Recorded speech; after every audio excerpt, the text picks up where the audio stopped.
আব্বু। হ্যাঁ মা কো। আব্বু তুমি না আমার বলছিলে পাত্র দেখতে, এই দেখো আমি দুজনকে নিয়ে আসছি।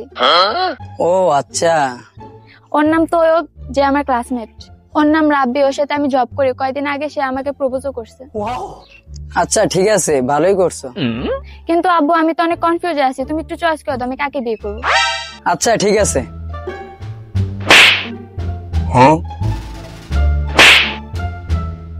এই কাকা আপনি থাপড় মারছেন কি লেগা? থাপড় মারছেন কি লেগা কোয়া লাগবো? কোন নালে কিন্তু আপনার খবর আছে। আরে ভাই আপনি কাকার লগে এমন ব্যবহার করেন কে? মুরব্বী মানুষ একটা থাপড় মারতেই পারে, তাই বলে আপনি ওনার সাথে এইভাবে ব্যবহার করবে?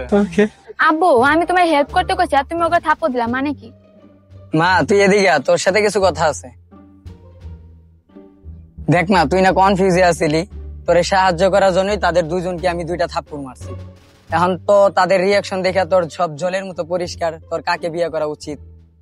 ও তাই তুমি দুজনকে থাপ্পড় দিছো? রাব্বি তোমার সাথে খারাপ রিয়েক্ট করছে, খারাপ ব্যবহার করছে, আর তৈয়ব তোমার সাথে ভালো ব্যবহার করছে, তোমাকে সম্মান দিয়ে কথা বলছে, তাই কি আমার তৈয়বকে চয়েস করা উচিত? আরে মা না, অনেক তৈয়বে আমার সাথে ভালো ব্যবহার করছে ওই নিজেকে ভালো সাজানোর জন্য, কিন্তু রাব্বি ঠিক আছিল। ওর রাগ জিদ যা ছিল সব আমার সরাসরি দেখাই দিছে, তার জন্য তোকে রাব্বিরেই বিয়ে করা উচিত। ঠিক আছে চলো আব্বু। কই কাকা থাপড় মারলেন কি লেগা? এটা অ্যানসার দেন আগে। আয় রাব্বি থামো থামো, আব্বু কি বলে সেটা আগে শোনো। শালা তুই থাপড় মারছিস কি লেগা? থাপড় মারছিস কি লেগা কো?